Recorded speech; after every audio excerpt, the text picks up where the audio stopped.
میرے محترم سامعین ناظرین، آج میں آپ کے سامنے محرم کے متعلق کچھ گفتگو کرنا چاہتا ہوں۔ اسلامی سال کا پہلا مہینہ محرم کا مہینہ ہے۔ گویا اسلامی سال اس محرم کے مہینے سے سٹارٹ ہوتا ہے، اس لیے ہم مسلمان اس محرم کے مہینے کا بہت احترام کرتے ہیں، عظمت شرافت کی نگاہ سے دیکھتے ہیں۔ محرم کے مہینے کا ادب و احترام یہ اسلام سے پہلے امتوں میں بھی بڑی عزت و وقار کی نظروں سے دیکھا جاتا تھا۔ اس محرم کے مہینے میں بڑے بڑے واقعات پیش آئے۔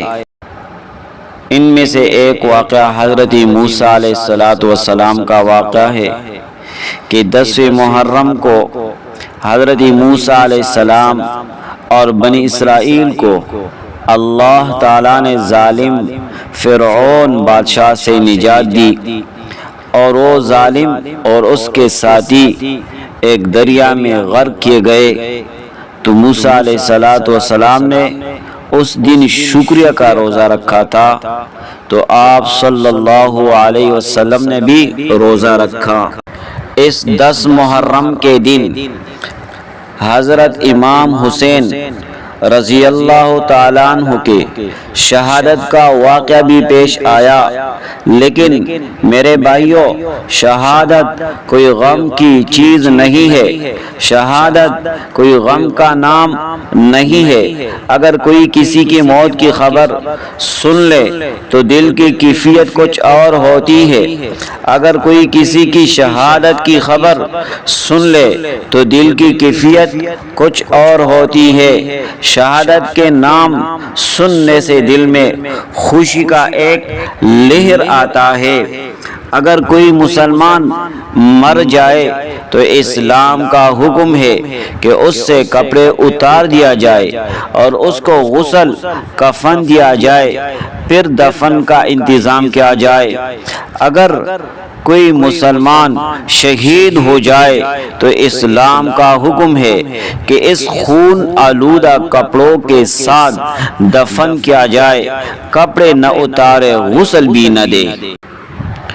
شہادت رنج غم کی چیز نہیں ہے، بلکہ یہ تو وہ مقام بلند ہے جس کی آرزو ہمارے پیارے نبی حضرت محمد صلی اللہ علیہ وسلم بھی کرتے تھے۔ آپ یہ دعا کرتے تھے، اللہم انی اسألک شہادتا فی سبیلک، اے اللہ میں تیرے راستے میں شہادت کی درخواست کرتا ہوں۔ اگر شہیدوں پر ماتم کی اجازت ہوتی تو سال بھر کے دنوں میں ہمارا کوئی بھی دن ماتم سے خالی نہ ہوتا۔ اللہ کے دین کی حفاظت کے لیے جتنی قربانیاں مسلمانوں نے دی ہے، اتنی قربانیاں کسی قوم نے اپنے مذہب کے حفاظت کے لیے نہیں دی۔ اگر تاریخ کا مطالعہ کیا جائے تو سال بھر میں کوئی مہینہ، کوئی ہفتہ، بلکہ کوئی دن ایسا نہیں ہوگا جس میں شہادت کا کوئی واقعہ پیش نہ آیا ہو۔ اگر ہم ہر ایک کا ماتم کرنے لگے تو پھر تو ہمارے لیے ماتم کے سوا کوئی دوسرا کام کرنا ممکن ہی نہیں ہوگا۔ اگر ہمیں ماتم کی اجازت ہوتی تو ہم 12 ربیع الاول کو ضرور ماتم کرتے، کیونکہ اس دن 2 جہانوں کے سردار جس کے لیے یہ دنیا سجائی گئی، ہمارے پیارے پیغمبر محمد مصطفیٰ صلی اللہ علیہ وسلم دنیا سے رخصت ہوئے تو ہم 12 ربیع الاول کو ماتم کرتے۔ اگر ہمیں ماتم کی اجازت ہوتی تو ہم یکم محرم کو ضرور ماتم کرتے۔ اس لیے یکم محرم کو حضرت عمر فاروق رضی اللہ تعالی عنہ شہید ہوئے تھے۔ اگر ہمیں ماتم کی اجازت ہوتی تو ہم 18 ذی الحجہ کو ضرور ماتم کرتے۔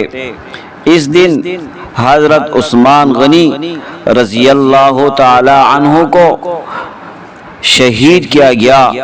ان کا خون اسی قرآن کے اوراق پر گرا جسے انہوں نے بڑی احتیاط کے ساتھ جمع کیا تھا۔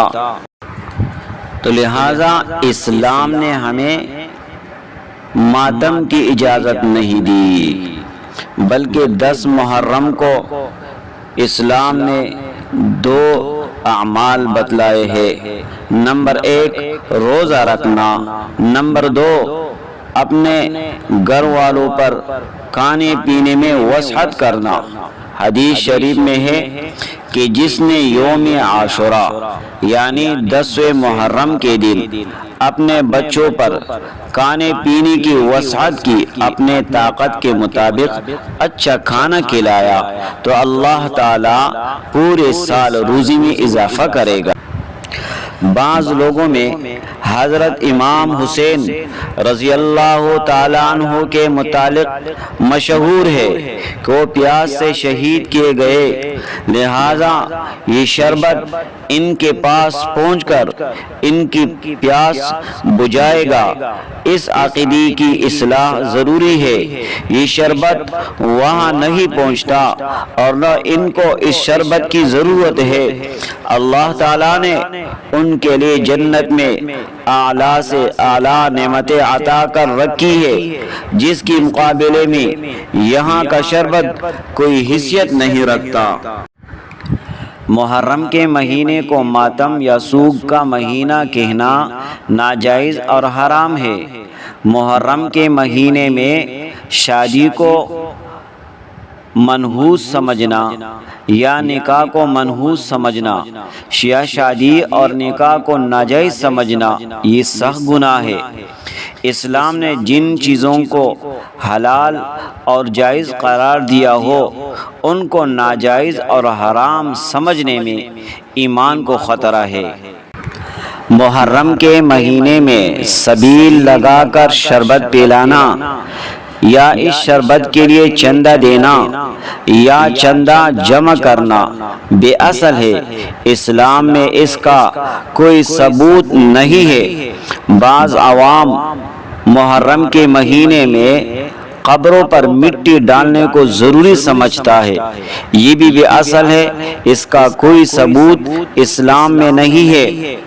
محرم کے مہینے میں پیدا ہونے والے بچے کو منحوس سمجھنا یہ بھی غلط عقیدہ ہے۔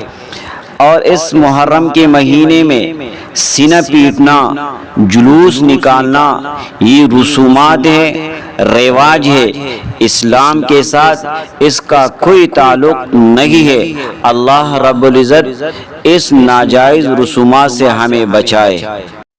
محترم سامعین، اگر آپ کے ذہن میں کوئی مسئلہ یا کوئی سوال آتا ہے تو آپ کمنٹس میں لکھ دیں۔ اگر ان مسائل سے آپ کو فائدہ ملا ہے تو اپنے دعاؤں میں ہمیں بھی یاد رکھے اور دعا کے الفاظ کمنٹس میں لکھ دے تاکہ ہم بھی اس من آمین کہے اور لوگوں تک پہنچائے، تاکہ صدقہ جاریہ ہمارے لیے اور آپ کے لیے بن جائے۔ جزاک اللہ خیرہ۔